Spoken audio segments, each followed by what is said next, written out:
आप सभी का स्वागत है आपके अपने चैनल चौक इंडस्ट्रियल एकेडमी पे। उम्मीद करते हैं आप अपने घरों में सुरक्षित होंगे, सेफ होंगे। और जैसा कि आपको मालूम है कि आज 6 अप्रैल 2022 है और आज से CUET के जो फॉर्म है वो फिलअप होने वाले थे। तो आज मैं आपको बताऊंगा किस साइट पर आपको जो है वो फॉर्म फिलअप करना है। हालांकि इस साइट का लिंक जो आपको नीचे डिस्क्रिप्शन में मिल जाएगा।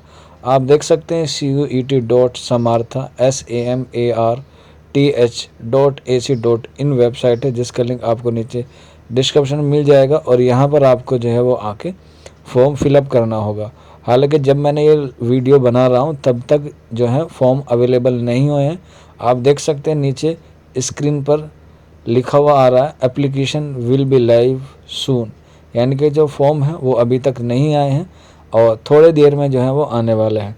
तो मैं आपको स्टेप बाय स्टेप बताऊंगा कि आपको किस तरह से फॉर्म जो है वो फिलअप करना है, उसमें क्या क्या डॉक्यूमेंट्स लगेंगे। ये मैंने आपको पहले वीडियो में बता दिया था। आप जाके नीचे डिस्क्रिप्शन में CUET की जो प्लेलिस्ट है उसमें जाके सारी मालूमात ले सकते हैं, या फिर आप हमें व्हाट्सअप कर सकते हैं। हमारा व्हाट्सअप नंबर आपको मालूम ही होगा, 9045220432 हमारा व्हाट्सअप नंबर है। और ये जो CUET के फॉर्म भरे जाएंगे सिर्फ UG कोर्स के लिए भरे जाएंगे, PG कोर्स के लिए ये नहीं है। बाकी सारी चीज़ें अभी क्लियर हो जाएंगी, जैसे ही फॉर्म लाइव होंगे तो आपको सारी मालूमात दे दी जाएगी। अगर आपके मन में कोई डाउट है या कोई क्वेरी है तो आप नीचे कमेंट बॉक्स में भी हमसे पूछ सकते हैं। तो मिलते हैं आप लोगों से जल्दी नेक्स्ट वीडियो में। शुक्रिया।